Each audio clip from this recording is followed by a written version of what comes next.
നിനക്ക് നിനക്ക് എന്റെ അടുത്ത് എന്തോ ഒരു ഇഷ്ടമുണ്ട്. അതെനിക്കറിയില്ലേ? എന്നാലും ചുമ്മാ പറ. എനിക്കെന്നെ ഭയങ്കര ഇഷ്ടമാണ്.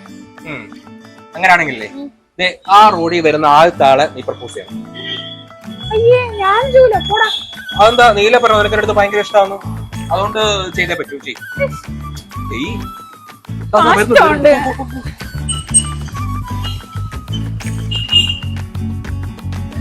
ഹലോ, ആരാ? എന്റെ പേര് വർഷ. എനിക്കൊരു കാര്യം പറയാനുണ്ടായിരുന്നു. പറഞ്ഞോളൂ. അതെ, അത് ഐ ലവ് യു.